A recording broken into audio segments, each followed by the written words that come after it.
GM, welcome everyone to Lord's Table 13. If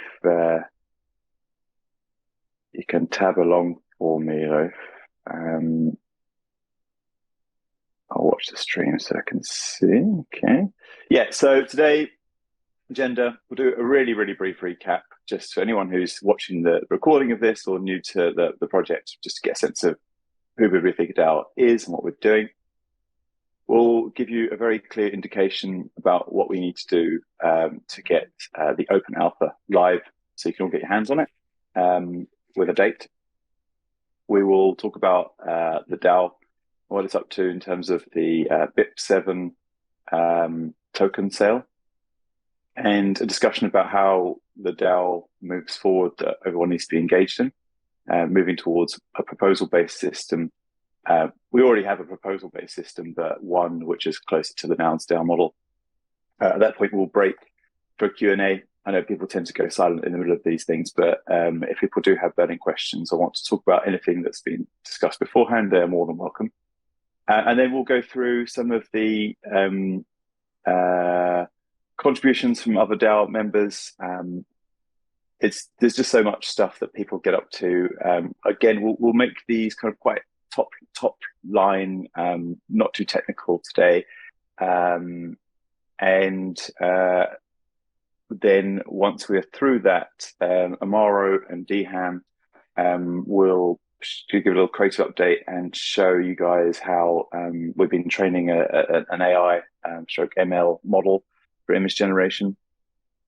And then a very quick explainer for Realms Adventurers. And I think we will come back and do a separate session on Adventurers because there's so much to talk about.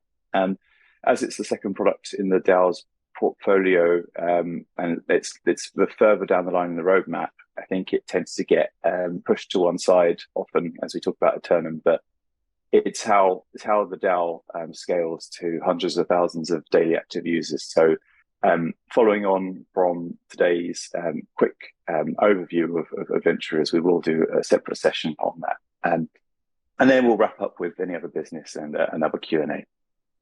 So Loaf, yeah, if you wouldn't mind tabbing on. So yeah, welcome to newcomers.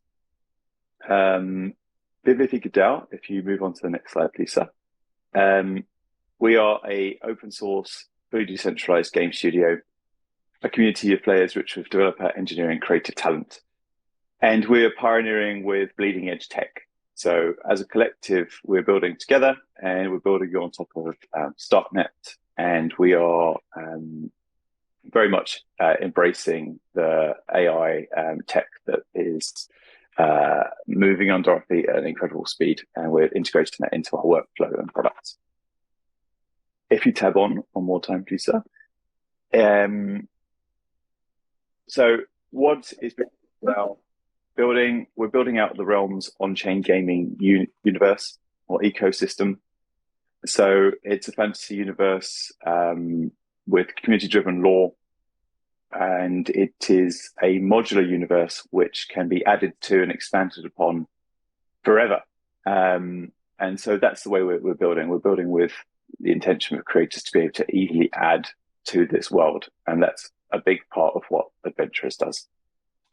Realms is, it's as I think Loaf tweeted last night, it's like a physics layer or resource layer, and he can better describe this, but a layer in the loot universe upon which lots of other projects can build.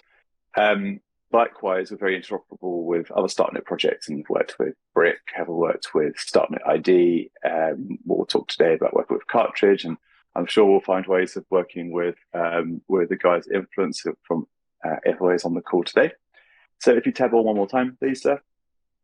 Two products, Realms Eternum, which is a browser-based strategy game designed to run forever. So as long as Ether is producing blocks, Realms Eternum will be deployed and running with the game state and logic on-chain. So a fully on-chain game. You need one of the 8,000 Realms NFTs to play the game. And the game itself, it's a economic strategy, military strategy game, and also a social strategy game. So references might be Travian, Eve, whether it's complex economy, or like perhaps a feel of a board game like Risk or Catan, or perhaps at this present moment a lower fidelity version of Civilization, but perhaps in a few years' time an equally complex game as the series. And then Realms Adventurers, it's a game building toolkit. It's one way of thinking about it. In the Realms Adventurers world, you will mint an on-chain character, and you'll take that character into lots of different games and quests and situations. In a way, it's like an open RPG, a deconstructed RPG where you take your character where you want to go. The DAO, if the Treasury will fund the DAO to produce the primitives and the infrastructure for creators and developers to build games. And that's where Play to Die comes in as our incentive system. And the way we've been talking about this is, and Loaf will talk more about Play to Die at the end of the document today, end of the session rather. But the way to think about this is Roblox on-chain, in the sense that it's where players and creators meet to enjoy the back and forth of that relationship. So that's a really quick intro for those who are new to the project. One thing that it's really important to communicate is that every member of the DAO, every Realms NFT holder is, wears many hats. One of those hats is their Realm Lord crown, but the other hat is, you're working with a decentralized, cutting edge, pioneering game studio. So we, in theory, have a workforce of thousands, which is our competitive kind of advantage against, sort of other studios, perhaps. And so we ask all DAO members to contribute. All contributions are equally valuable. And so it can be very simple. You can join one of the councils, like the Art Council, the Literature Council, or the Emissary Council, to write, get involved in the artwork, or to help disseminate information, depending on what your interests are. You can come in and drop ideas in Discord from projects that you like elsewhere. Ideas are really, really valuable to us and have definitely shaped the course that we've taken to date. If you're a developer or a designer, there's plenty to be done. And I think it's a nurturing environment for people to come and learn Cairo under the guardianship of those who are working on it here down.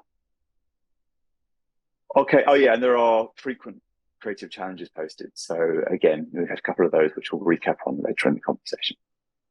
So it's easy to get involved. We implore all DAO members to contribute in some way and help us build the games. Okay, next slide, please. Okay, so the road to alpha.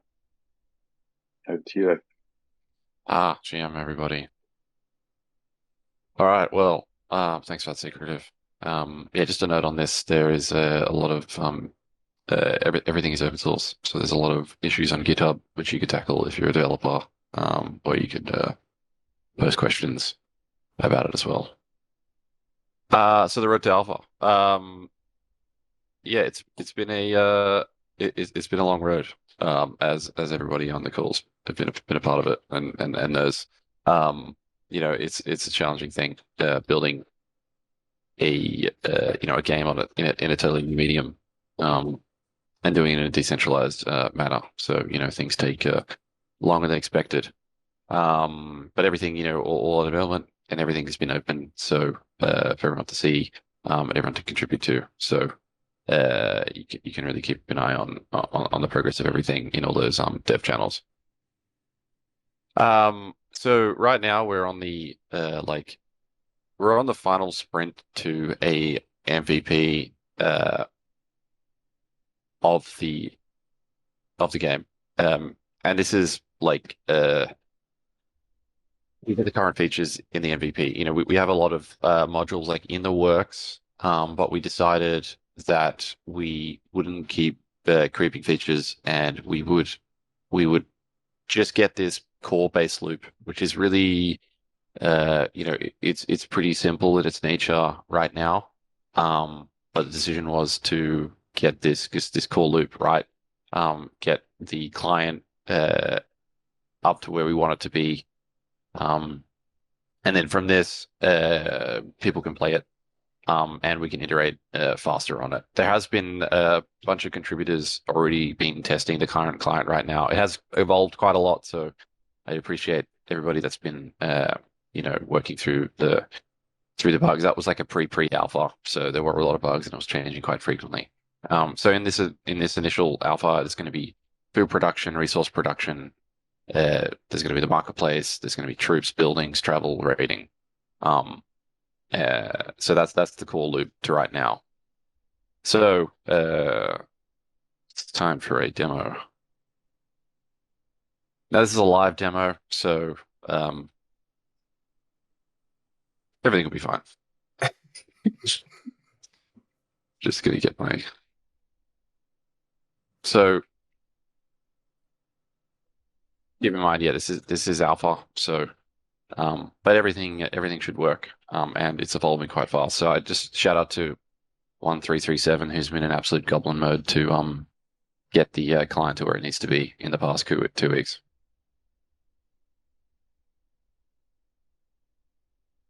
So can anyone hear that music? Can you hear that? No, it's not coming through. No. Nope. I'm just gonna try and get this music working. There was a I don't know.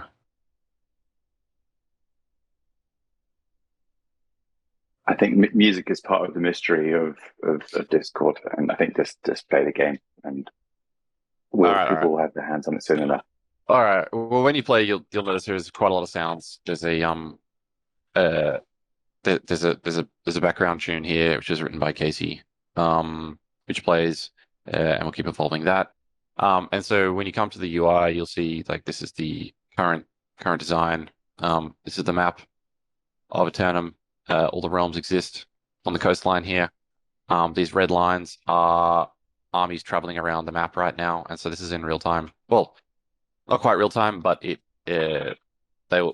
lines will exist for the length of the army travel time, and they're traveling from one realm to the other. You can see here the black castles are my realms.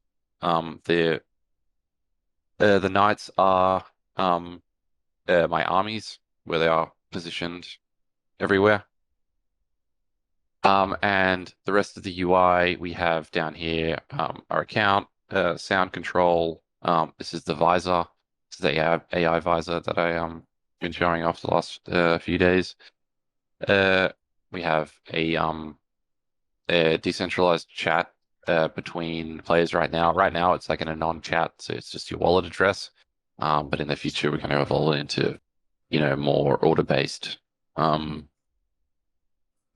chat rooms. But right now it's just it's a basic chat.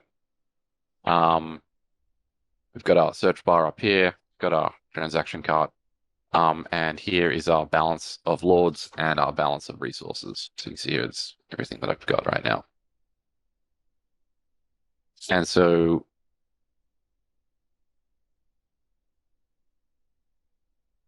yeah, you can really just like, there's a couple of ways you can find things. You can just take this total overview and see where everything is on the map. You can zoom in, you can click on your realm, and you can get details here. I do have a script I'm going to try and follow so I don't go rogue. So, because sometimes I can do that. So I'm going to. So really, the first thing you come into every day, you can come to your Empire page, which is you click this big button up here. You can see your realms here. These are your details. This is your current vault level in these. So we're just very, very close to a new master scroll. I've been pushing for it to get out, but Secretive has held me back because we're just adding a few more things to it. So it'll drop in the next couple of days, which will have all the new game mechanics, which has evolved quite a lot, and a lot of the tweaking that we've done. So this is your vault balance. So you can see here. I don't have a massive amount of vault right now. But when you harvest, 25% of your harvest goes into the vault, and then you can claim it once it gets to a certain amount. And then these are the visor reports. So you can there's a lot of things that happen in your empire when you're away, and all these events get recorded. So you can see here, I've just been pillaged by Munsmun. I've been pillaged again, traveled an army. But you can, because there's so many things, you can actually just search, what's happened. So this is my combat attack history. So I just stole a relic from this guy. Yeah, I can defend everything that I've built recently on my realm. Yeah, any army updates that happens on the realms, including exactly what's happened. Then we've got our quick actions tab. This tab's evolving quite a lot. We've just kind of stubbed a lot in here because the whole UX around managing quite a lot of realms is evolving rapidly. But right now you can really see the total production. Well, you can see your labor tables. And so one of the new I'll just quickly I'll touch on the whole new labor mechanic. So in our initial testing, we just realized that the game just had too much inflation with not enough burning for resources. So we've implemented this new labor mechanic, which describes in detail in the paper. But basically, to produce resources, you need to spend some resources, and this is what we call tools. As you can see here, to produce 250 wood, it costs these amount of resources, and these are approximate to the rarity of the resource itself. So to produce 250 wood, for example, it'll cost you approximately about 100 wood to produce this.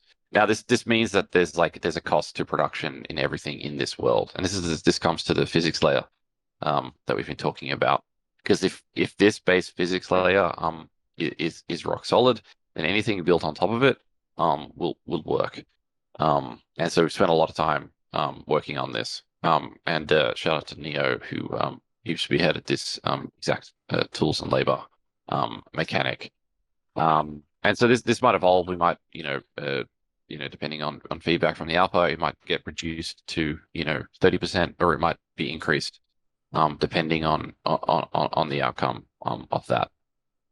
And so to start producing, I'm not producing anything right now, but to start producing, you can just buy tools right now, and you can buy them in increments of 2 hours if you like. I've just hard coded it right now to 12 hours, but you can purchase in 2 hour increments if you like. And then there's our armies tab, so you can just get a quicker overview of everything, or of all your armies that you currently have in your realm. This realm has lots of armies. This is a very aggressive realm you have here. I've been someone testing has been continuously stealing my relics, so I have to get them back frequently.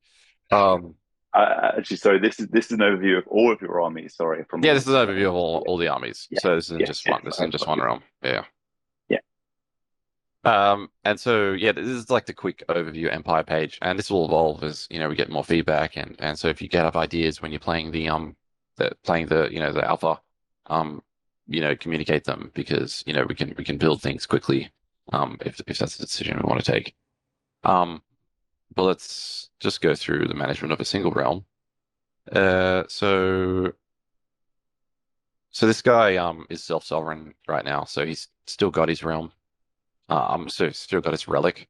And so let's have a look.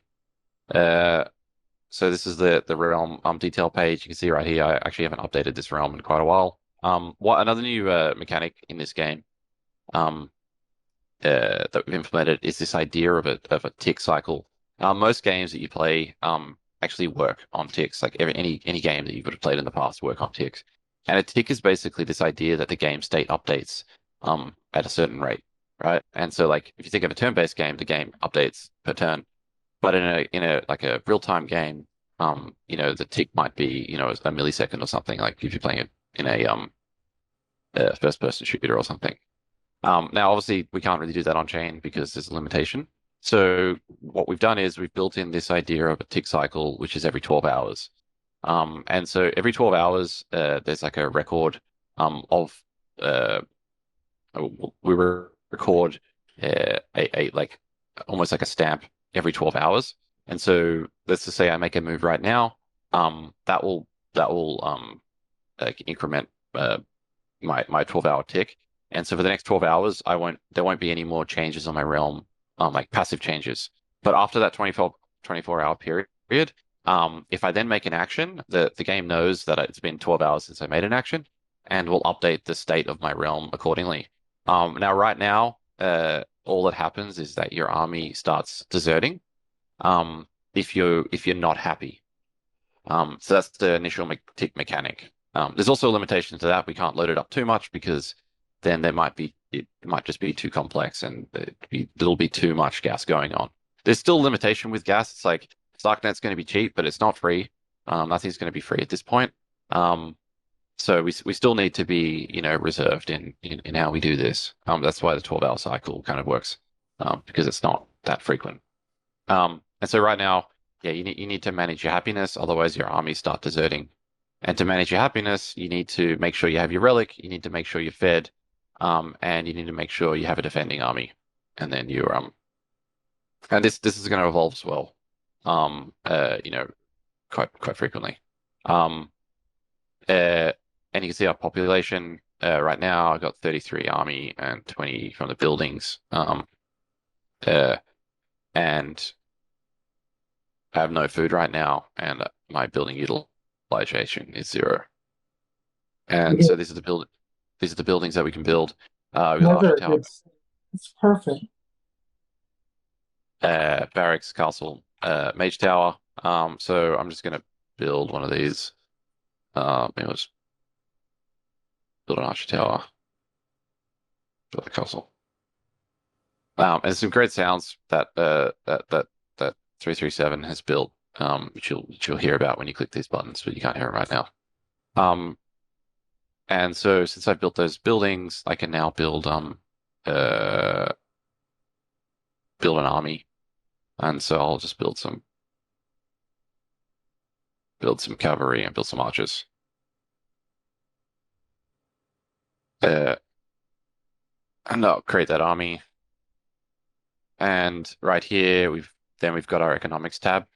And so you can see these are my tools and labor.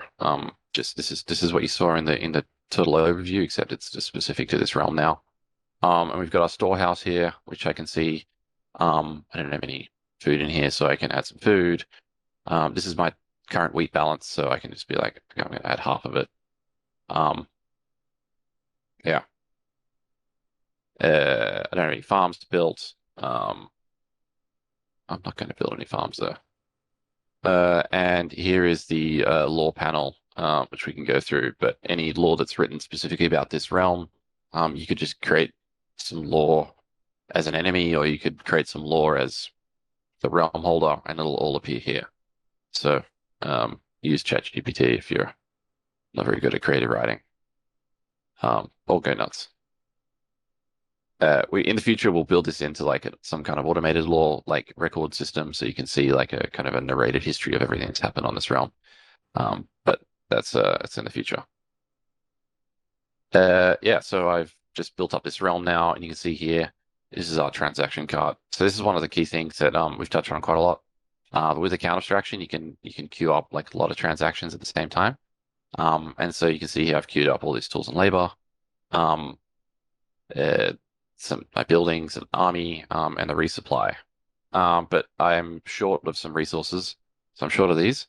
So what I can do is I can go reconcile deficits, which actually adds all the missing resources plus like a little bit extra to the market, and now I can just buy these. And what this does is it's added the resources at the beginning of my transaction queue now. And so I need these resources in order to execute the rest of these. And this will actually get executed first in the transaction order. And so the order will process. It will still process in one transaction. So I can just sign this and then move on. So there's a lot of stuff going on in the back end in the client to make all this happen, because there's a lot of balances to check. a lot of balance to deduct. But yeah, it's all coming together.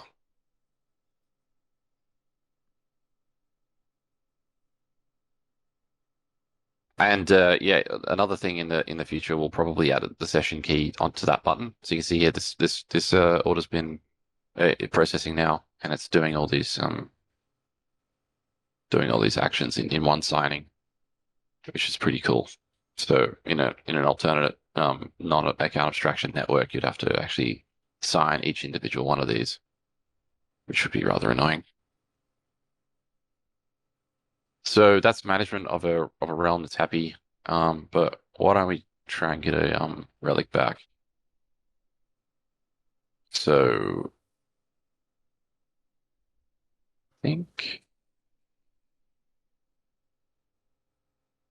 so.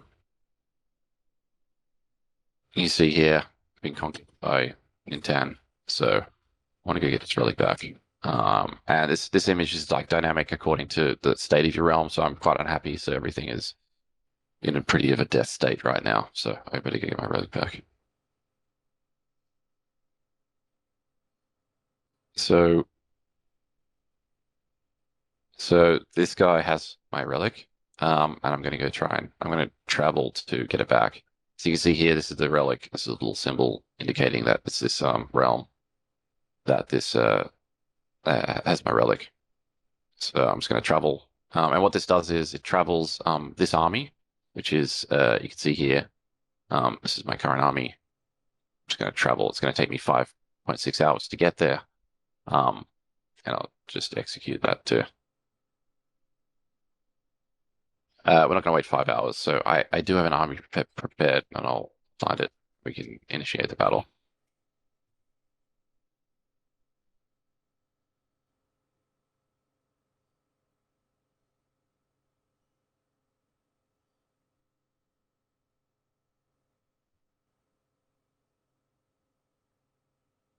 I should have remembered which one it was. Who is it? You can look at your armies on the out there and hopefully Yeah, it's this one. up there. There you go. Good point. There's a lot of ways to do things. And so I'm gonna raid Gompon, and I probably should win this battle because he's quite weak. He's been in a few scraps already. It looks like the Yeah, Gompon defending army has been weakened. he's been these guys are about to rout. So I'll just raid this. We'll see what happens. So this is the kind of and there's some pretty awesome sound that comes on when you do this, but you can't hear it right now. This is kind of the like these battles, they're ultimately just transactions. So they take a bit of time right now. But there are techniques that we're doing to improve the latency of this. So we hope in the future this should take like max 10 seconds. Right now it takes a bit longer than we'd like because there's quite a few round trips to do. But I'm hoping that this network's not too congested right now.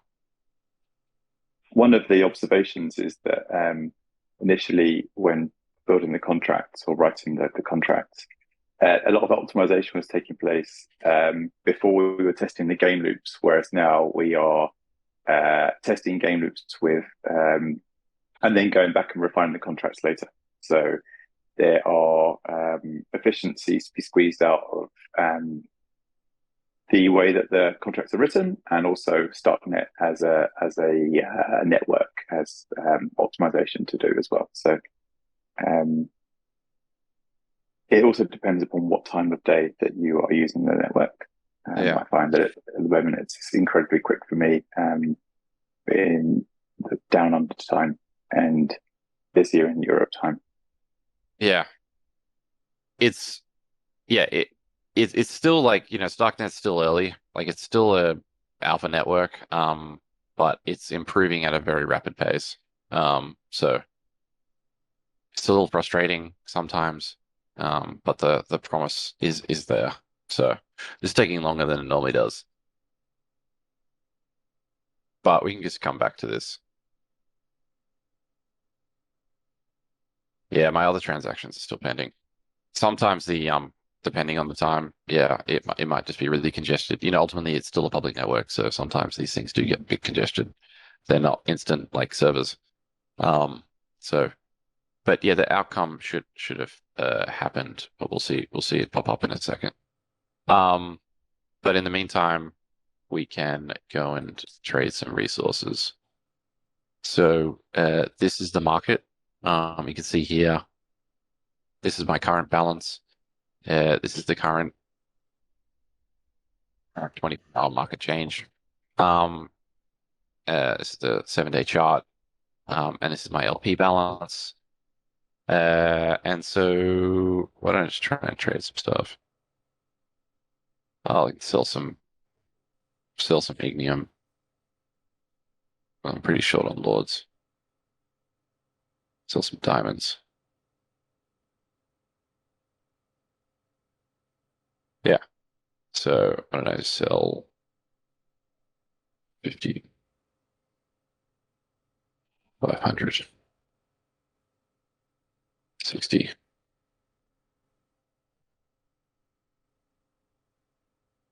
Well, oh wait, I can't sell that. It's 50.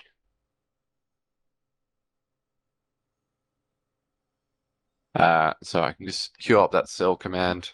And I might actually just add some LP as well. And so yeah, you can buy and sell instantly up to as many resources as you want at a time. So if you need to, a lot of like the difficulty of this is just taken away in the cart when you hit reconcile transactions.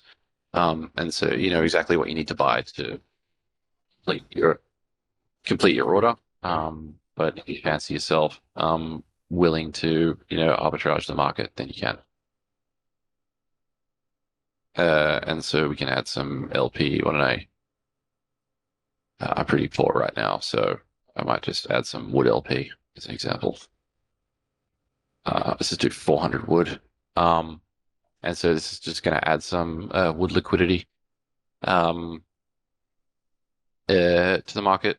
And you kind of your LP positions start to generate fees according to how many people have been trading. I think right now it's set at 4% LP fees, but this could obviously be adjusted. And there's also like trading on the market. You'll see that the buy and sell. There's the difference in the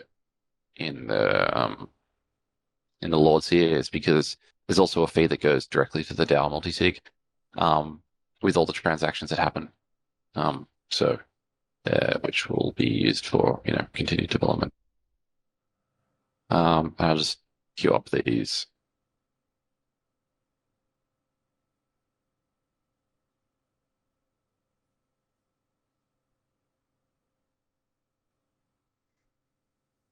Get these processing.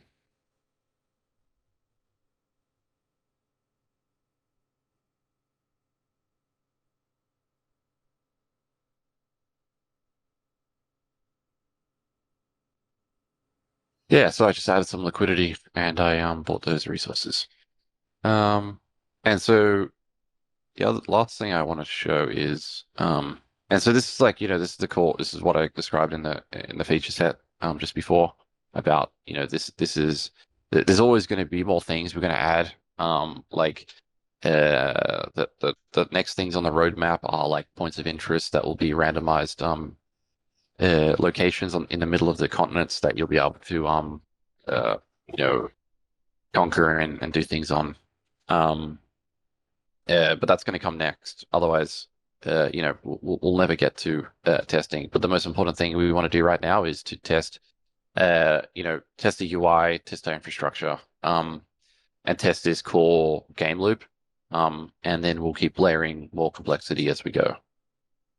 So yeah, it's there is it seems simple, but there is a lot of complexity here. And just to shout out to Palomato who made the proposal in the Lord's chat. Like right now, the market like it looks like it's simple, but there's a lot of information going on here. And so we're probably going to spin this out into a way more complex, economic dashboard. And so you'll be able to play the resource metagame a lot easier than just looking at these numbers. So yeah, if you have suggestions, please speak up, because everything as a developer, just and make a suggestion, and it'll probably get merged. So yeah. Couple other things I wanted to show. So I'm probably going over time. If you want to search for resources, let's just say I'm looking for a resource to raid. These are all the current raidable vaults. And so, you can search through this list, or you can quickly search Ignium. And so you can see on the map where Ignium exists, but these are all unsettled realms right now.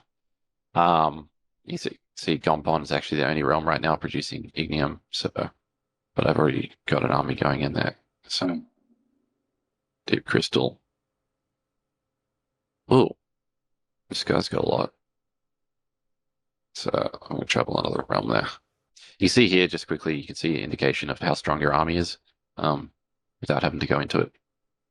So why don't I just travel this guy?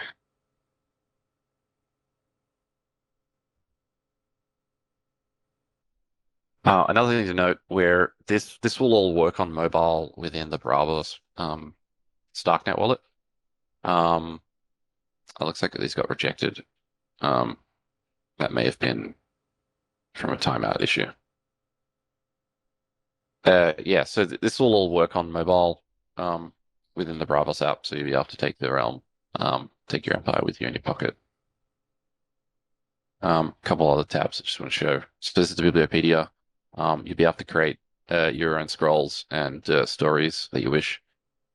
This is all recorded on Arweave and also on StarkNet.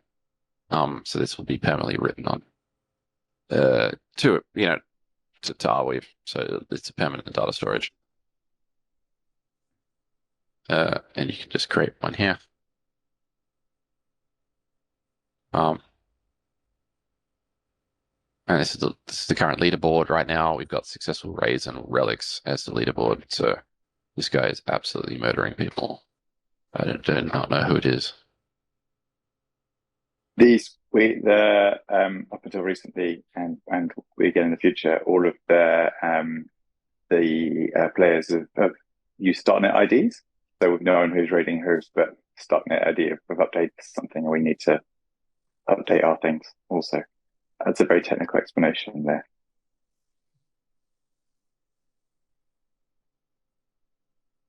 Yeah. So yeah, that's about it for the client right now, and we've got a lot of other things to cover. So the plan is we've got a sprint to the alpha right now. So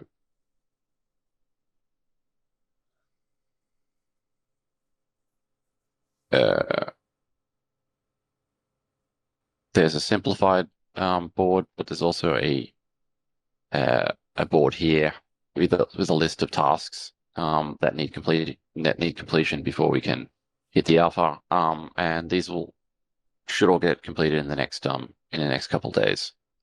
And so then when this has happened, then we'll release release this, and anybody that's willing to get their hands dirty and help find bugs and improvements can jump on in.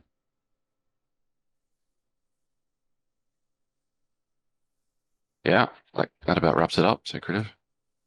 Yeah. Yeah, wonderful. Lovely. Okay, cool. All right. So there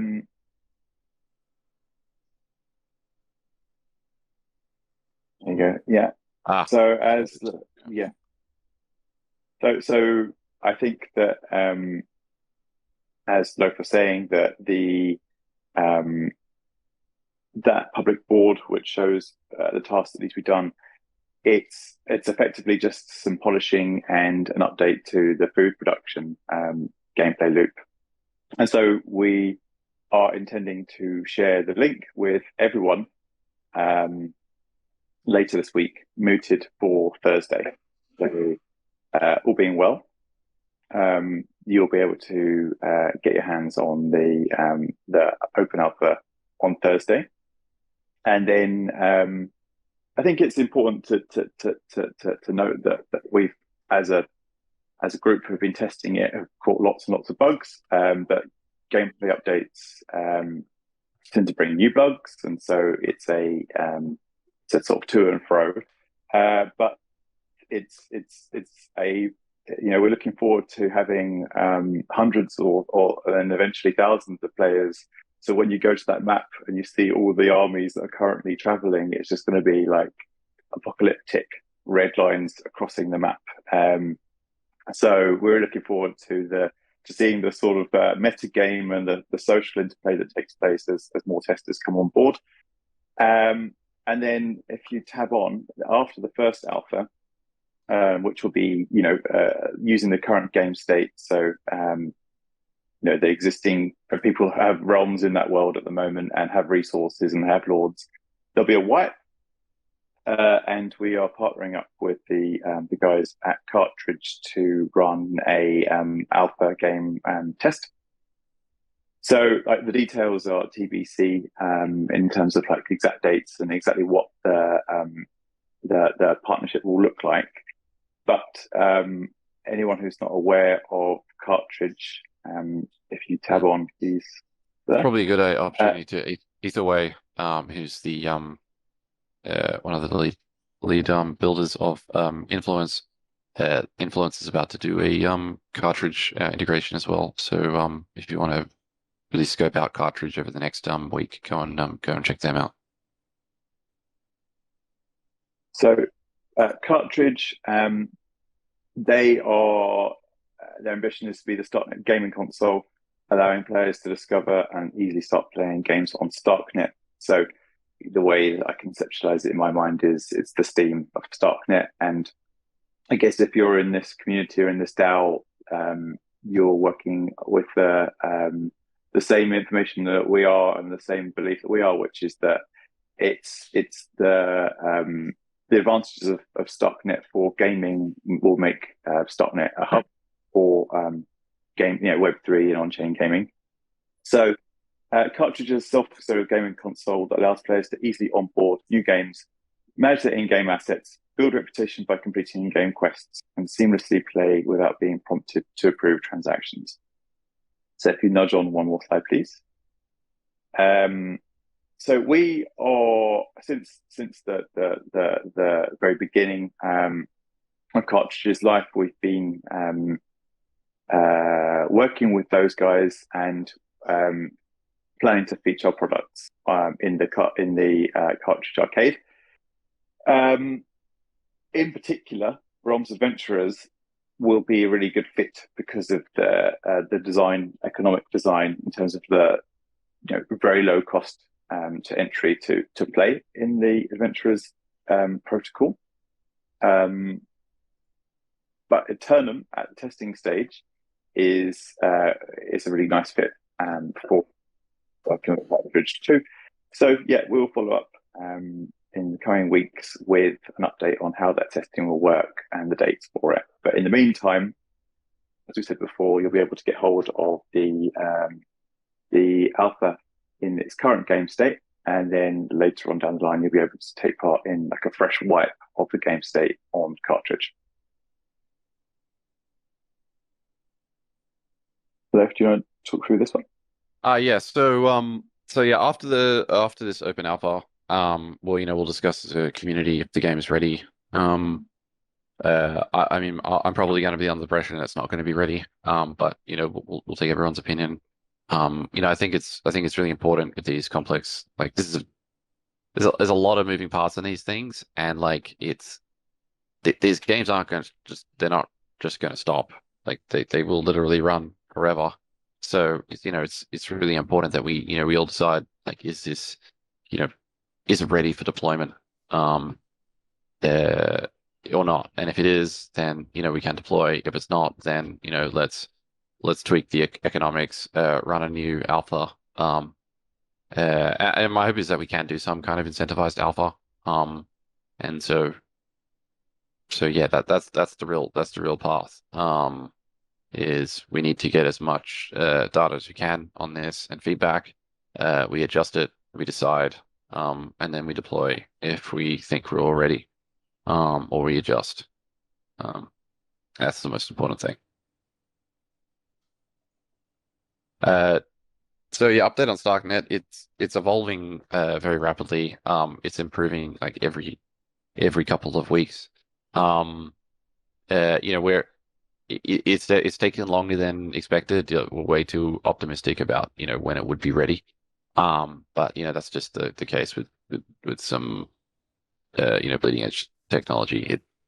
These things take longer than expected. And just it right now, I wouldn't take notice of the the current fees on the network, and there's been a bit of chatter about it.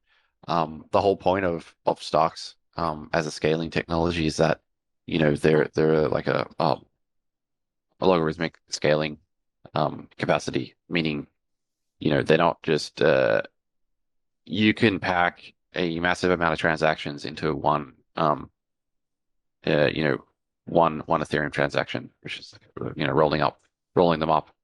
And you don't get the bigger, way larger cost to settle onto Ethereum like a non ZK rollup does.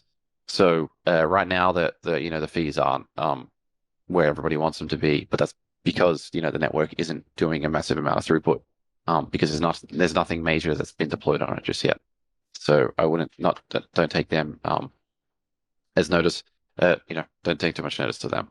The network is the network's evolving. Caro one as a like Caro, everyone I don't want to get too technical in this chat, but everyone thinks Caro is like purely for StarkNet.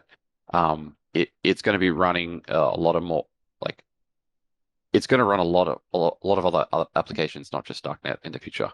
And so we're experimenting with ways that we can build our own like L3 network using Caro to run more ephemeral type game that will eventually then set up to StarkNet. But what that does is it means we can create these way more higher throughput verifiable games than we could with any other technology. So it's just something to remember of why we're doing what we're doing on StarkNet. But yeah.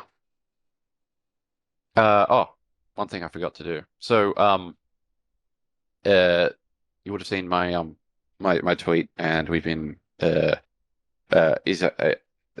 Vise is actually incorporated into the Discord now as well. But what the Visor is a it's using ChatGPT. Well, it's using GPT actually. And it's been trained on the scroll and the game guide. And so you can just ask it questions and it gives you contextual answers most of the time. Like it's not that smart, but it's getting there. It's basically as smart as the information that we put into it right now, plus like it's general knowledge that it knows. So it can't like answer questions like what is the best realm because it just doesn't know that. But it can answer questions like what is the count abstraction, how many resources are there, like what are the troop types, what do they do, etc. Like anything that you'd need to read the game guide or master scroll for, you can just ask it a question about. And so that's what it is now. In the future, we will make it read your kind of in-game information. And so, when you're playing Eternum, obviously all your state is all the information is stored on chain. But we have the indexer, which is indexing all the information at the same time. And so we'll be able to query that information and then give you answers of what you should do within the game. So that's in the future. So I can actually I forgot he's actually integrated here now. So what we can do is we can just go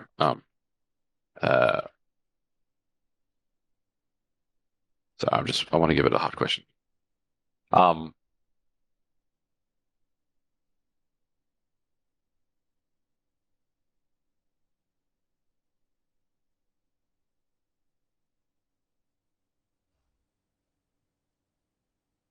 There we go. So yeah, it'll give you a pretty good answer about any questions that you might have, which is pretty cool. But I'm having epiphanies with AI every single day. It's actually crazy how fast this thing is going. In 6 months' time, who knows? But it's going to be significantly better than what it is now. And what it is right now is still mind blowing. So yeah, have go nuts when you go nuts in the Discord or go nuts in the It's still connected to my personal OpenAI key. So if it actually gets abused, then I'm gonna have to think of something else. Um, but it hasn't been abused yet, so we'll see.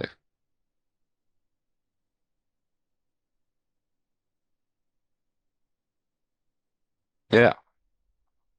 Yeah, so we do appreciate that, I think the last couple of months we've been haven't been as vocal as we'd like to be in posting updates. There has been a significant amount of work done, as you've seen in the last 25 minutes.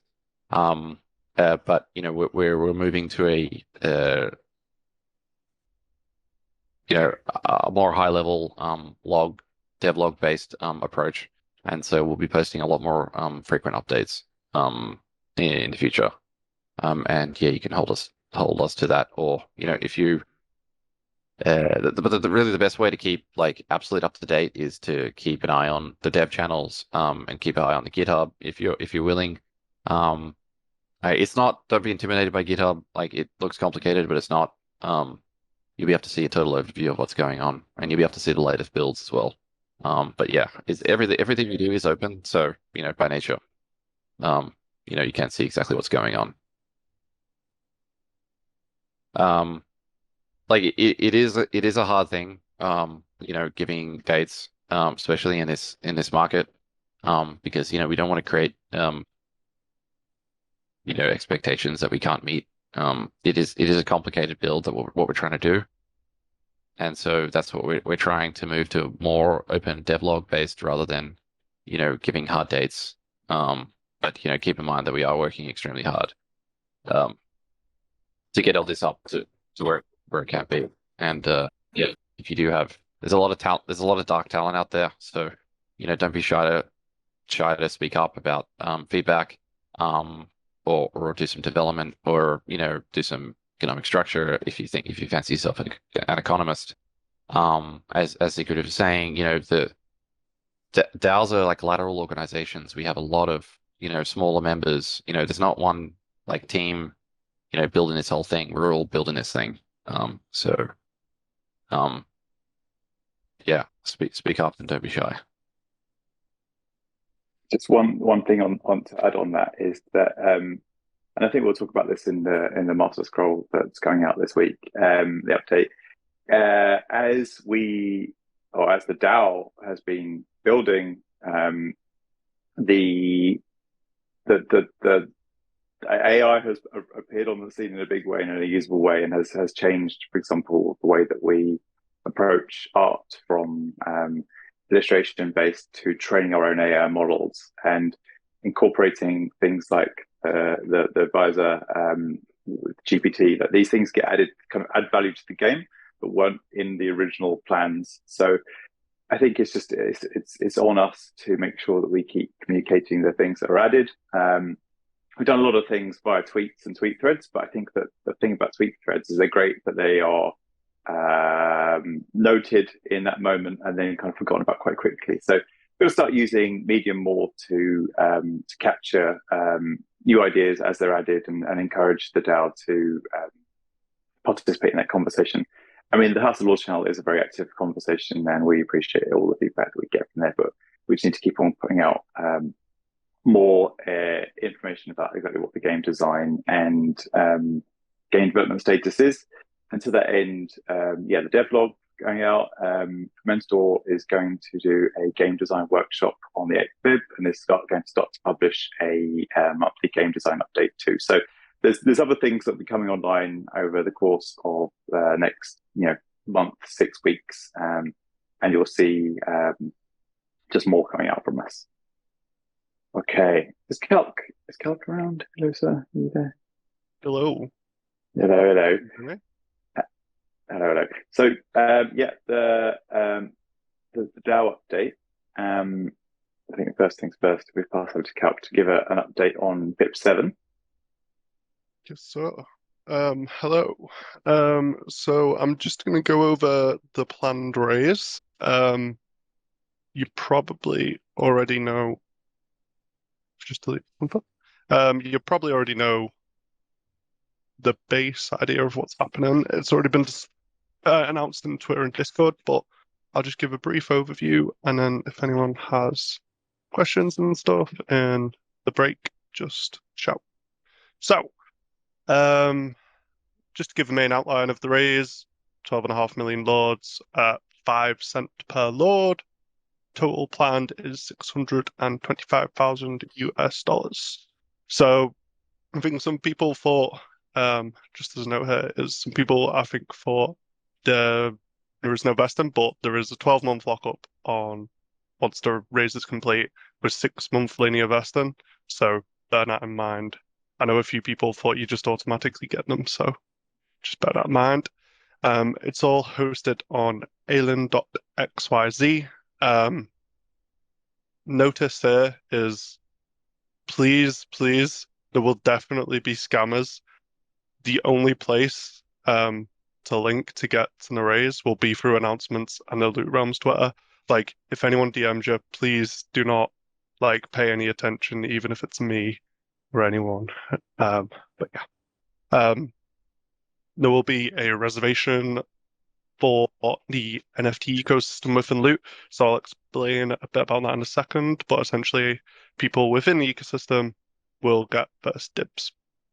And the raise will be split into 2 parts. So yeah, if you could go to the next bit, please. So raise 1. So it's split into 2 parts, raise 1, raise 2. So raise 1 is the initial raise. So this is for, as detailed, 600k. etc., that I just mentioned. So the first one is reserved for NFT holders. I'll go over which NFTs in a second. This will be only 24 hours and is uncapped.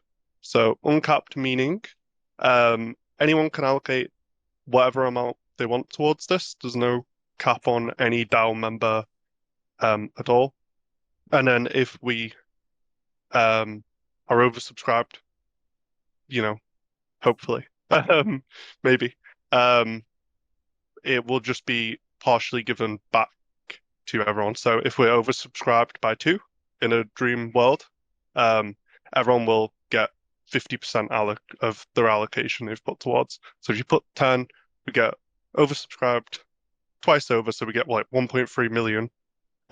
You'll get refunded 50% of what you put up, and you'll get half the loads. Okay.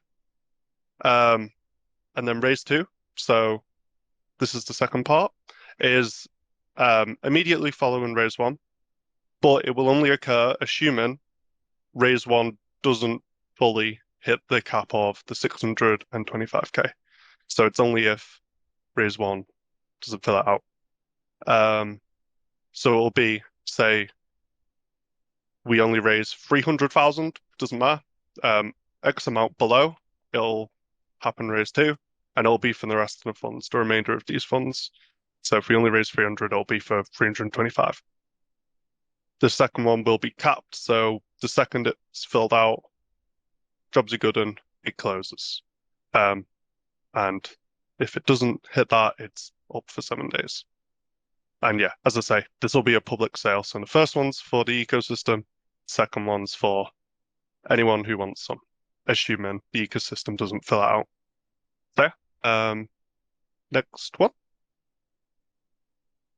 I'll just put a link in the chat, but this is on the Twitter in the announcement, but that's how to join a pool. It's super simple. You literally just approve one transaction and put the funds in.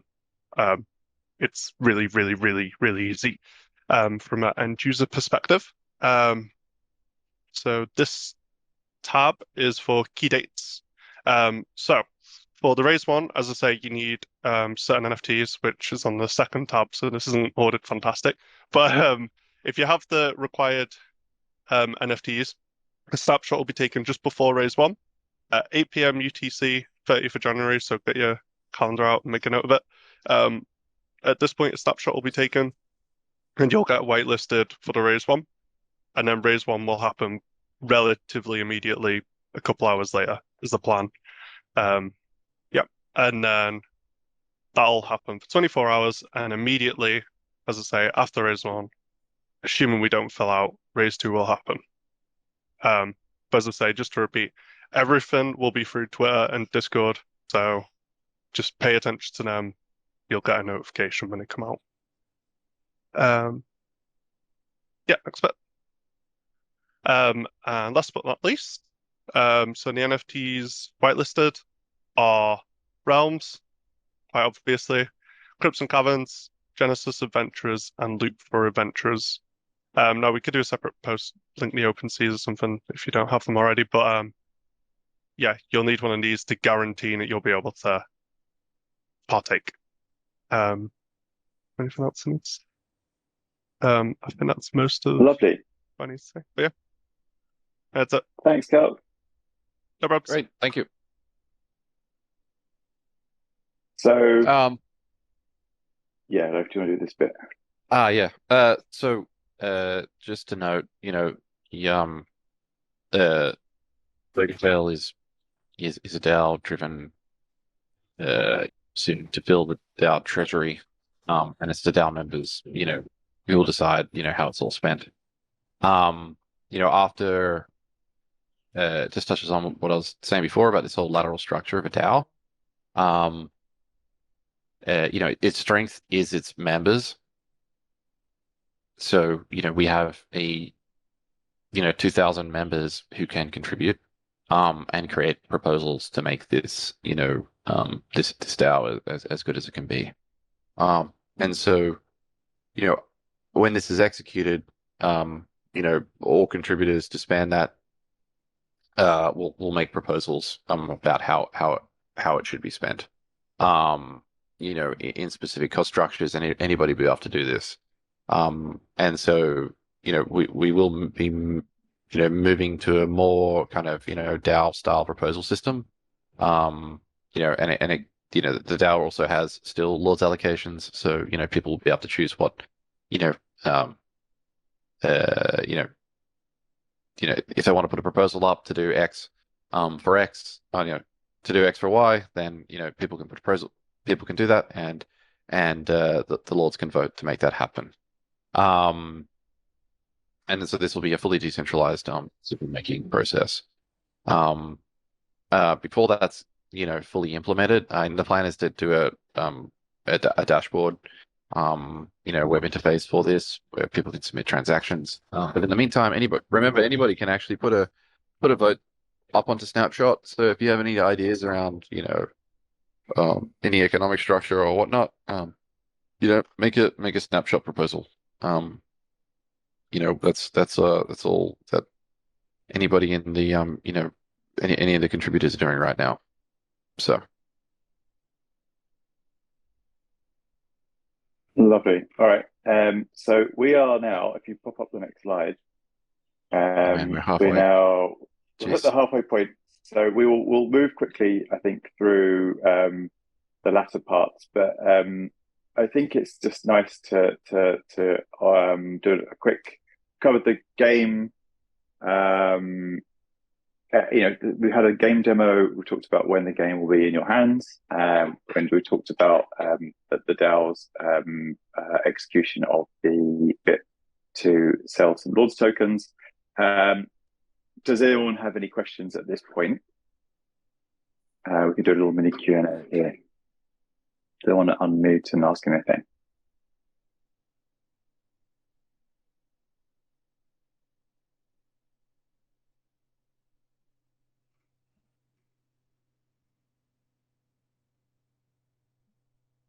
Okay, cool. Well, I'd say that we can try and keep an eye on the Yeah, I mean, we're already on the an hour and channel. 15 minutes in. Yeah, Let's keep going.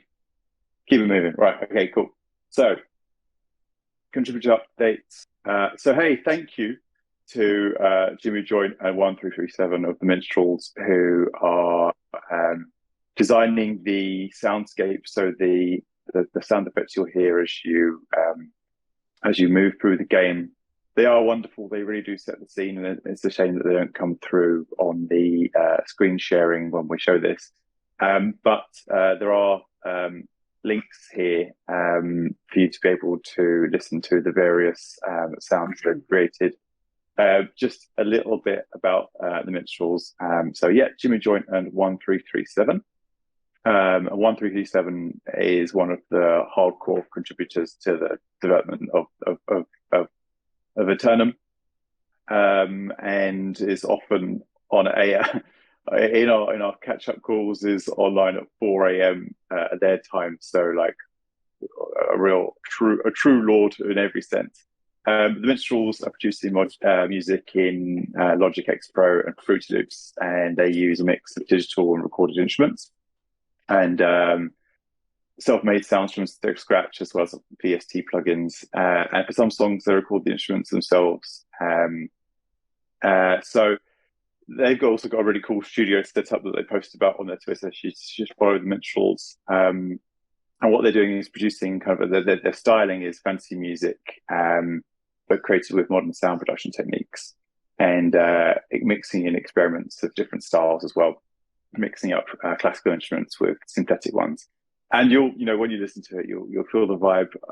For me, it transports me into sort of civilization style games, but there's more to it than that.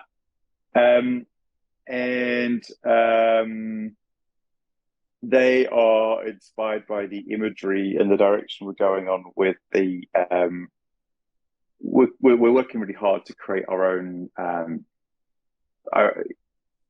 feel, our own DNA that drives the look and feel and the style of the game promo materials and the game itself. And we'll talk more about that momentarily. But the guys at Minstrels are reflecting that style back into the music they're creating. So yeah, huge appreciation for those guys. And yeah, we'll post the links in the announcement channel so you can have a listen to the sound effects.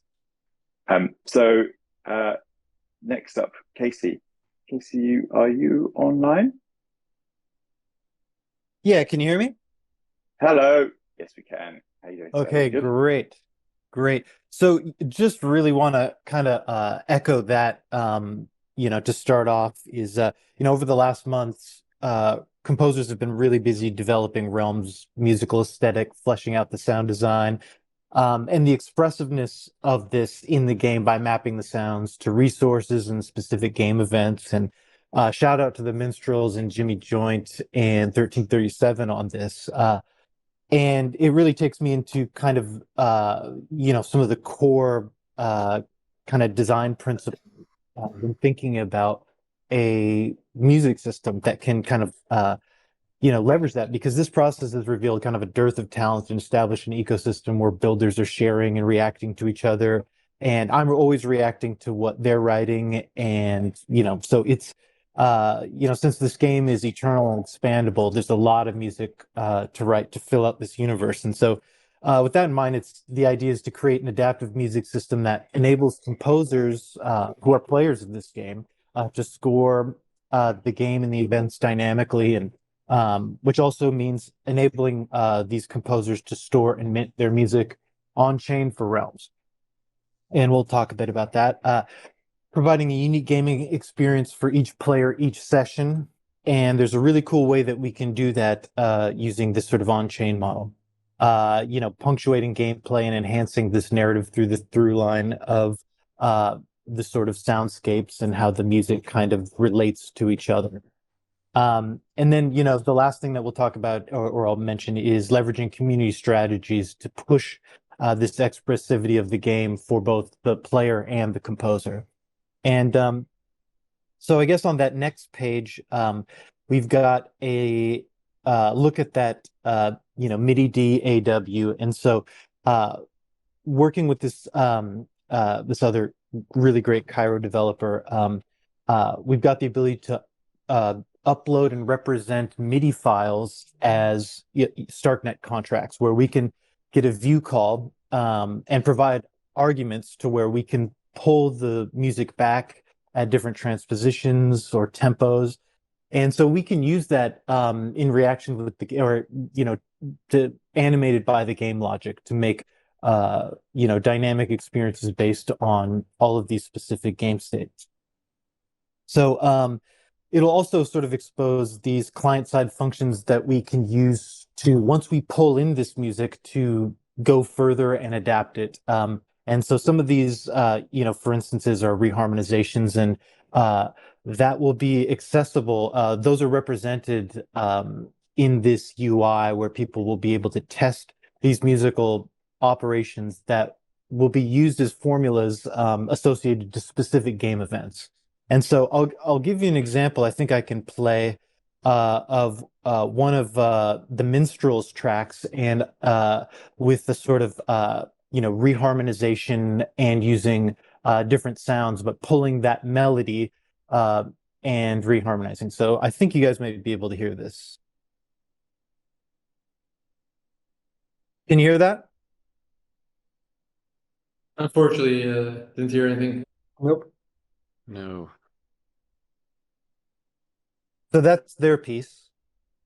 And this is the same melody reharmonized with a different. We can't hear anything, sir. So damn drop it. the drop the link in Just drop the link, yeah. ROM. I'll drop the link. Sorry about that.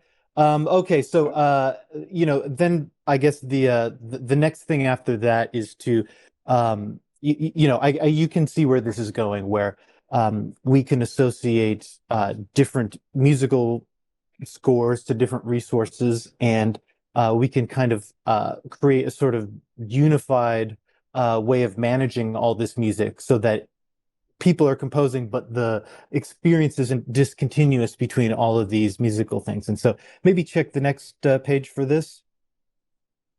The next slide. Yeah. So, a great example of managing large spaces that people are traversing with interesting music is Ocarina of Time. And one way that they manage the music is they composed the music such that all of the music was either in the same key or in adjacent keys where there's a lot of common tones. And I boiled down a lot of functions to where composers can add as metadata to this MIDI file that they're uploading ranges of transposition and tempos, to where they can basically allow how much their music can adapt to different game states.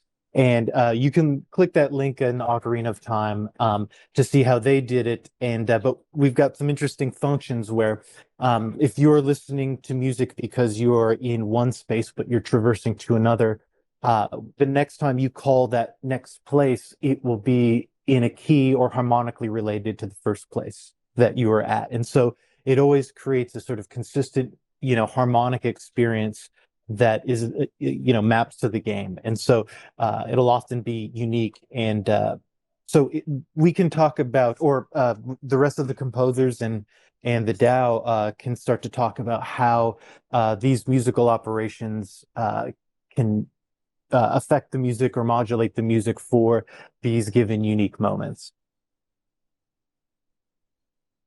Katie, Amazing. it's incredible. Yeah, and please drop the links into in the into chat. the ROM chat. Yeah, please. Okay. And yeah, it's it just makes me sort of tingle to with the sound effects and the music and the direction it's going in, and obviously having played the game a lot and knowing how much it adds to the sort of haptic, kind of feel that pulls you into the game experience. It's incredible, and I think we will make sure we celebrate this journey in terms of putting together some really lovely content, explaining the story that's gone on with this. Yeah, and so awesome. I just dropped the link, and it's a minstrel track, but that's been reharmonized, very simply, and so you can hear that using a different sound. And so, I'm excited, really looking forward to it, and it's gonna, I'm really excited to see what these composers do with this system.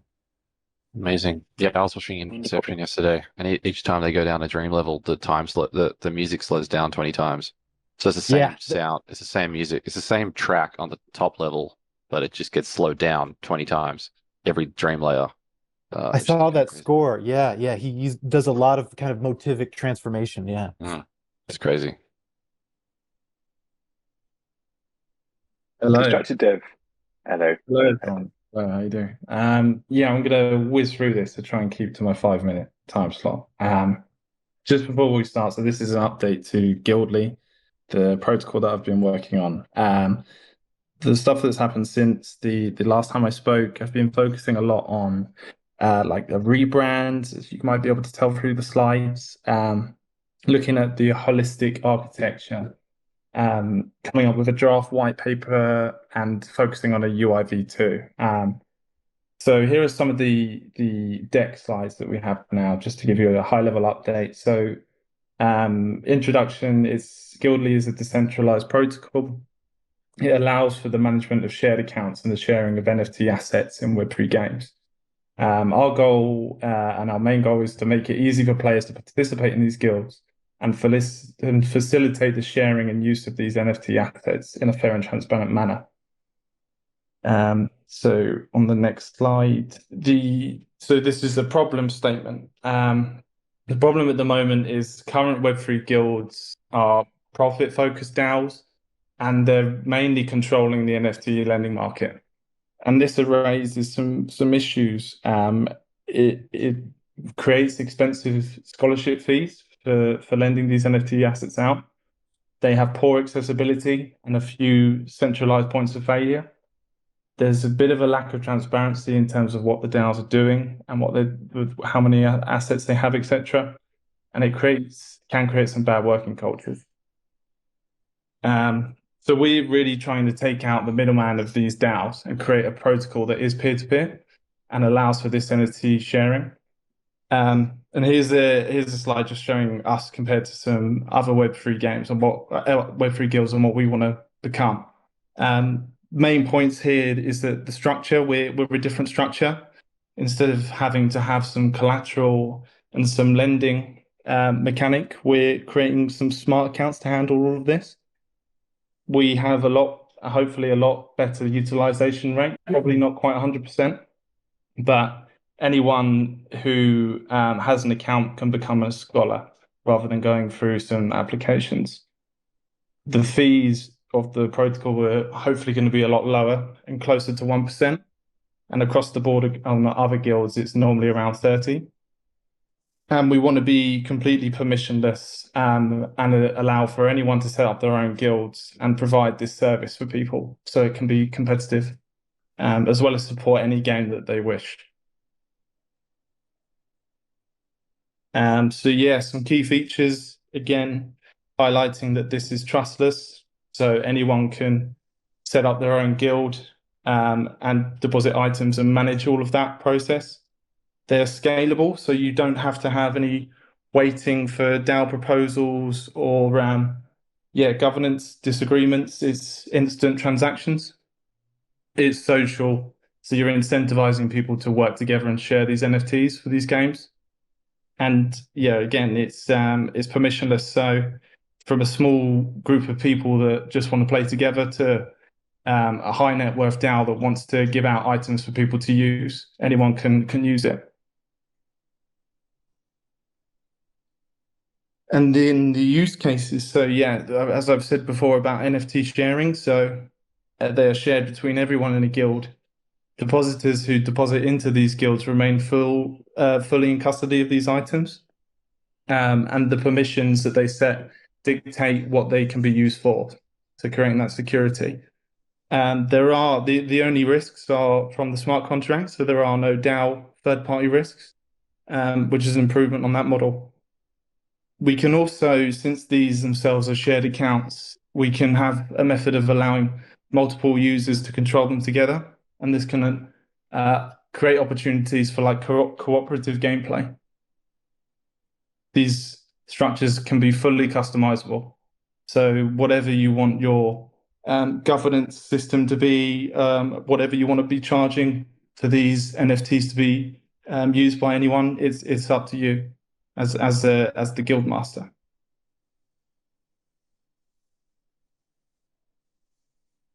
And yes, so the application. So this is more on the V2 that I'm working on. So this V2 is currently being built at the moment, and the designs are kind of available and ready to share with the community. The way I've approached it is to create it like the MMORPG style guilds. So like the World of Warcraft, the Guild Wars. I find that those are the type of games that have really utilized guilds and were the pioneers. So to create that sort of touch around the UI, I think is really important. And this guild plugin to make it as easy as possible to use these guilds within all of the games or the dApps in StarkNet. We want to make that as easy as possible. And at the moment, we've got a browser extension that does that, but we're thinking more of also having some sort of kind of StarkNet IDS emblem that comes with you wherever you are in the gaming ecosystem. So we're going to have a web component for that. And yes, so finally the roadmap. So yeah, at the moment the focus has been really getting the architecture and the documentation going. That's simply because Cairo 1 is something that's going to really change the game, and it's changing a lot of how the code is written. So that's a conscious decision not to finalize the contracts at this point and wait for that to come through, which is imminent. It should be hopefully at the end of the month, if not a tiny bit later. And that will also be the release of Alpha V2 for this quarter. And then next quarter, hopefully the audit. We're thinking about doing an NFT sale. And this would also be the whole community building, getting people interested in these guilds and what they can do. Q3, ambitiously, we'll be looking at a mainnet launch. Q4, onboarding DAOs and further game integrations. Q1 24, we would like to have some kind of esports-like community events with guilds. We think that could be a really cool system to implement for everyone playing together. And finally, ongoing DAO developments. So this is going to be a fully modular and ongoing system. And so it's going to have continuous DAO proposals and building. And that's the last slide. So finally, I just wanted to say we've just launched our Discord, so I'll be sending an invite out for people to join that. And I haven't touched Twitter that much, and I want to really start getting some community building on that. And then, yeah, also any questions you guys have, please let me know in the chat. I'll also be around at the end. And yeah, look forward to seeing what you guys think. Thank you, sir. Okay, cool, wonderful. That's perfect. All right, so moving along to this is a bit from me. There have been two community challenges, creative challenges to date. Number 1 and number 2 they were both slightly different actually, and they had both had different outcomes. And I just wanted to make sure that DAO members who participated are aware that what their efforts have actually been have created fantastic outcomes for the DAO. So if you tab on one slide, so Dham is going to talk about this in a moment, so I won't steal his thunder. But basically, the first challenge was to get people to create portraits of adventurers, so people who would exist inside of the realms, and the images generated by Midjourney have been labeled in a particular way and are being used to train our own AI image generation model. So Dham will give a bit more information on that momentarily. So that was really cool. So thank you very much. And then the second challenge, if you tab on, please, sir, is the one to create. So everything, everything is on that journey. We're kind of developing in the open. Often a game studio would go away and develop everything in darkness and then pop out and it's all perfect. But it's not collaborative, and they're not building in the same way that we as a DAO are. And the journey we're going on is fantastic and super fun.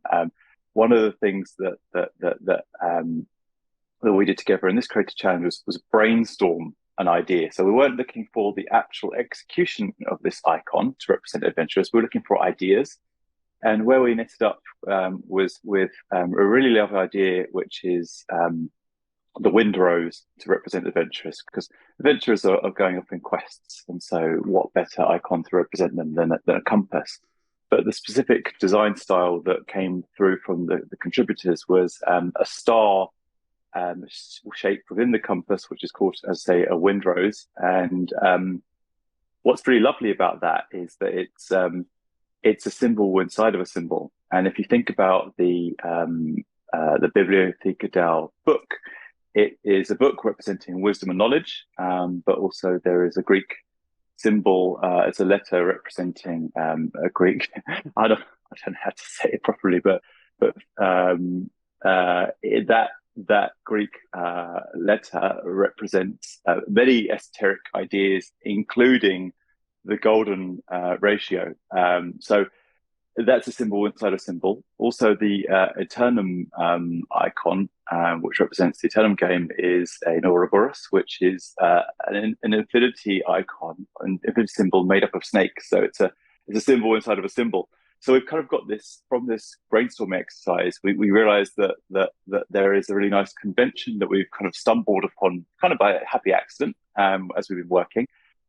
So all of the DAO and DAO products will now maintain this convention of being symbols inside symbols, and the kind of concept being that look deeper. What meets your eyes is kind of a little bit more. There's more depth to it than you originally sort of see. And I think that you can also see that in the imagery style that we're using as well. There's a kind of throughout this document today, there's been double exposure kind of artwork where you see an initial shape, which might be the shape of a crown, but then you look more deeply and that shape is made up of the things you'd expect to find in a realm: castles, nature, armies. So yeah, the wrap up on this is there will be more community challenges. Thank you very much for anyone who's contributed for Community Challenge 2. We're actually doing a little airdrop of Lords to those participants. And that there is a Medium article on the Bibliotheca DAO Medium, which goes through a lot more detail on what has been done in those challenges. But yeah, they'll keep coming. Thank you very much for building this game together, and really appreciate the effort that goes in. If you tab on, please, and if you could also talk about this, please, Loaf. Yeah, so I don't think the guys are on the call, are they?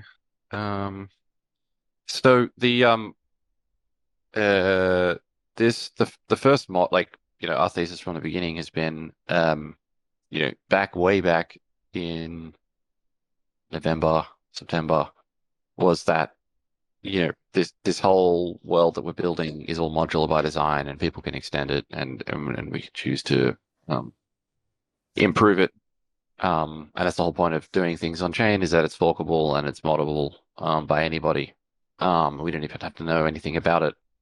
And so what emerged from the hackathon was a lot of great projects that emerged from the hackathon, but one of them that has developed probably the fastest, and they've really and it's almost ready to be deployed. In fact, will attempt to deploy it and get our infrastructure and processes tested within the next week or so, is the Bounties module, which we actually went through in the last community call. That was like its post hackathon state, but it's been developed into an actual workable module now. And what it does is it allows people to create bounties for you can put a bounty on a realm in order, like, let's just say, I have a nemesis and I'm like, okay, screw this guy. I'm going to put a bounty on his head, of X amount of resources or lords. And that bounty will appear on that realm, and then someone can go and claim that bounty by attacking him, if they win. So it's a pretty interesting social mechanic. And it's actually non-destructive to the rest of the contracts. It doesn't need any it doesn't need any access or anything to the rest of the game contracts. So it's a totally third-party module that has extended the gameplay by another team. So it's incredible to see this happen. I think I told myself that when like this our thesis will be true when we have three modules built that are working in the game, that I don't know the people that have built them, and we're 1/3 of the way there almost. So it's very exciting to see this thesis starting to happen. And you can actually see this whole idea around autonomous worlds and whatnot picking up steam. The Mud guys have been pushing the whole autonomous worlds thesis, which is really the same idea that we've been building on. And there's a lot of other teams working in this space as well. So this is definitely the meta right now. And yeah, we could be the DAO can be proud that we were leading the charge. So Cool. All right. Over to Amaro for a creative show and tell. I changed some of the slides while presenting. nice work. Ah. Yeah. What are we doing? I'll Yeah. send you the Yeah, no, but link. it doesn't matter. I mean, in fact, I feel like this has been going on for a while, so it's probably good if I keep it brief. So I basically have been working mostly on the UX, the intro, and then I've been doing the community challenge thing with Dham together, and he's been doing fantastic work on training a new model, which he'll be talking about after me. What I've been doing is mostly improving the UI, making sure that things are readable, that the hierarchy, the visual hierarchy is well established, that the player focuses on the things that are salient or relevant to his current situation when he's looking at the UI at any given point, rather than being distracted by too much information. So these have been sort of the guiding principles of how I've been thinking about the UI. Then, aesthetically speaking, we have introduced more sort of a print matte look, which I think you will have been seeing during the demo. And there's a lot of snake elements in the UI, which is sort of goes with the theme of eternity and this Ouroboros symbol, the snake that bites its own tail and goes on forever. It's pretty old symbol, or the snake that renews its skin every once in a while. And yeah. Other than that, I've just today now mostly been working on placing the image assets with new ones, which is just the great blessing that comes with working with Midjourney, which has been a blessing and a curse, because on one hand, it changes everything, but on the other hand, it's incredibly fast to iterate. So whenever one gets a new idea, it's very, very quick to like crank out new images to try a new look, and that's incredible. And so we'll be updating the images that are currently found in the atlas just shortly. Other than that, I've been working on the intro together with Kogi Bear and Fermentador. Oh wait, I should mention, like, thanks to 1337 and Redbeard and Low for doing all the great work with the UI and UX. And for the intro, we need like a sort of a little intro to the game where when you first start playing, when you first load it up, to sort of set the mood and the theme. The script for the intro is largely finished. I'm now working on the storyboard. I'm still sort of torn as an artist sometimes between this new method and the old method of doing things, where when I just draw, I get a lot more control of the output, but it's a lot less fast. So I think I'm actually going to switch from drawing and try to just use Midjourney for the whole intro, at least for now, because it's just it's amazing how fast you can get stuff out. And for now, I think it'd be great to just have something. So that shouldn't take forever. And yeah, so that's basically it. I think next up is Dihan with explaining what he's been up to with the community challenge submissions and adventurers model. Nice. Thanks, you. DM, did you want to share the model or any images or? I got a slide. You got a slide? All right. Is it okay if I share my screen or? Yeah. Or you Go can ahead. yeah, go ahead. Yep. Yeah. Okay. Let's see. Yeah, so here just a quick update on the adventurers generator. How what we did with your submissions in the channel, then how we fine-tuned it, and then like the next steps. So we first let you guys create like images via Midjourney, and then we curated a subset of these that we think like are interesting or have a nice variety. And then we're looking for mostly characters that have like good quality, are not cropped, and still have like variation. And it was nice because coming from so many people with so many different ideas, you get a very broad set of possibilities. So this was a very nice exploration stage. Next up was to annotate these images in a structured way. So some repositories for Dream Booth lets you just caption one keyword, right? So a very specific token. But we actually decided to go the hard way and be very specific about how we annotate them, because that should give us also more controllability when we're actually prompting the model during inference. So we went for keywords like the sex, race, class, and then special facial features, because we're going to mostly focus on portraits, and then the clothing, maybe a background, the shot like a full body shot or a close up, and then the pose like front, 3/4 or profile. So here's like one of those examples.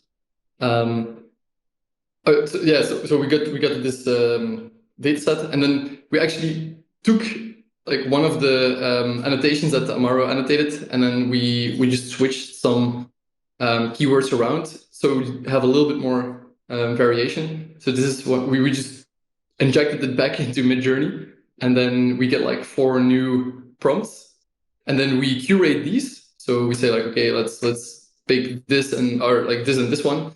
They look like best, and then we annotate them again, and then this is a very fast way to grow your data set. So we went from 64 images to 182. And now I've worked on actually implementing this in an actual machine learning label platform. It's called Label Studio. This is really nice because now we can annotate in a very structured way, and also it's multiplayer, so you can like more people can actually help with this. Now onto the fine tuning. So the fine tuning is like putting your data and teaching Stable Diffusion like on your new data and captions and what you want. So you're just using this implementation and then a custom dataset class to have like a little bit more control over the captions. There's this really cool site called CBTI, and they have a lot of like pre-trained base models for Stable Diffusion. And I think for this one, we took the Protogen X 3.4. As you see, like it has a little bit more realism, but they also trained on like portrait mode. So this was interesting. Then this was like an early outcome. I just put like Eagle Warrior, like magnificent Eagle Warrior. I didn't really pay too much attention to it, but you can clearly see that there's a difference in detail. Like this is pretty cartoonish, and also that contrast is way higher, and the Midjourney has like a way more quality feel to it. So what it did then is we have to basically create a validation set, and you seed the Stable Diffusion engine, so it always generates the same, or it starts from the same noise and it uses the same update steps. And then you can just change like one thing. For example, I think here we removed 3D render from the negative prompt, and you see they are alike, but just now you can really study in a more controlled way, like what a specific keyword does. And yeah, so this is a little bit more, the shading here is a little bit different because we don't give a penalty to 3D render, and these ones are a little bit more realistic. And also, this is like just a 512 by 512, and this is updated, upscaled to 1024 by 1024, but it looks pretty good. Then we still want to create like a realms style. So I've been taking some directions from Amaro for this, and like this is another experiment where Amaro would like to apply the woodblock illustration aesthetic, but like I said, it's not always. It doesn't always give consistent results. So, for example, here you can see like these are two different prompts, but this is like a totally different style than this. This actually looks pretty cool, but I don't know about this. So I also try to do like a slightly different sampler, and then maybe for some it's better, for some this guy still looks weird. And so the next challenge is to caption a new data set, which only involves reference images of a style. And we're basically going to fine-tune with this custom caption called Realms PFP style. So we will also caption these pretty specifically, but then we will add Realms PFP style. And the idea is that by being very specific what this is, when we're asking the prompt for example, a female warrior, which is not in the style dataset, it still latches onto the Realms PFP style. And so we can mix. So hopefully throughout this week, we will have like this. And when we concatenate Realms PFP style, we get our own curated combination of styles. Amazing. I think it's worth incredible work, man. I think it's worth noting that Midjourney itself is like, you can't, like, what we're trying to achieve with this is our unique like tuned model, so like our unique style, which can't be replicated. Right now Midjourney is amazing, but you can't, well, firstly, you can't actually access it via an API, so we couldn't hook it up to like the adventurers engine where you can just mint 10,000 of them, because we couldn't actually do that. But also, like Midjourney, anyone can actually use Midjourney. like what we're trying to do is trying to create a unique style and like a unique trained AI model that can't be replicated. And so that's why, DM and Amara put a lot of work into this to, try to create this unique style. Because if we have this unique model, it can't be replicated, and it's also very, very cheap to run. Because these models aren't like cheap to like the API endpoints of Midjourney. Like Midjourney costs like $10 a month for like 50 images or something, 100 images. And so it's not cheap as well. So we're trying to create a custom model, but also something that's highly scalable, so that people will be able to just play around with this, and it doesn't cost a massive amount. So that's the kind of path. If you're wondering like, oh, why don't we just use Midjourney because it's awesome? It's because we're trying to create a custom DNA with this whole fine tuning and model. And anybody that's really curious about AI, that's kind of where it's all heading. It's like these like base models like GPT and Midjourney and stuff. They're like the generic vanilla flavored ice cream. But if you really want to create something custom, then you really need to go down into the weeds and train these things. So that's what we're doing.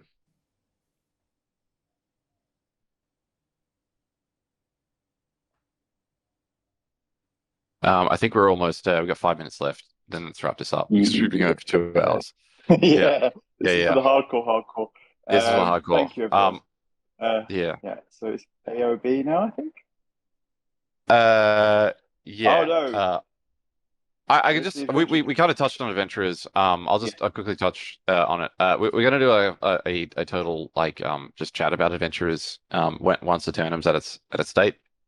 It's we've done a lot of baseline kind of design for it, and a lot of like tooling. The whole adventurers AI model which DM just showed. And just to note, like like it's another product that the DAO is building.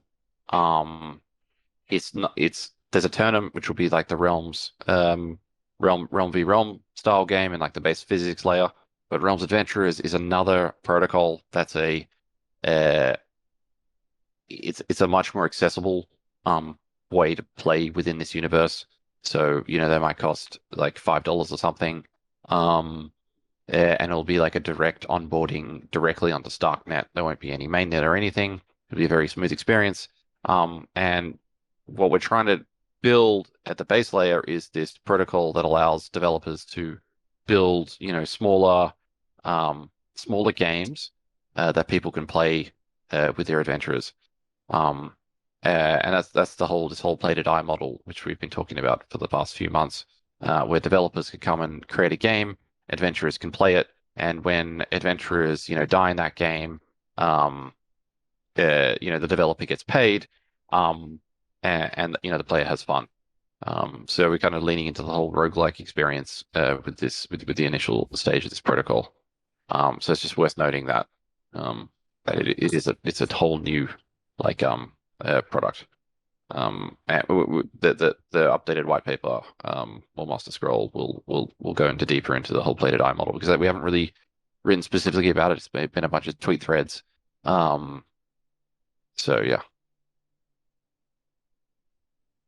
Take us home, Squiddy. Yeah, let's go through this. Most has been touched on, so I'll just quickly fly through. As I announced yesterday, just remember to verify in Discord to get your role if you have a realm or if you hold lords.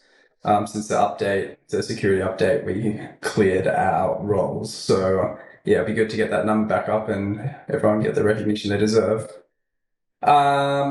Yeah, reminder to join a council if you haven't, in the council category. That's just an easy way to contribute, to share ideas. You don't need to be a dev.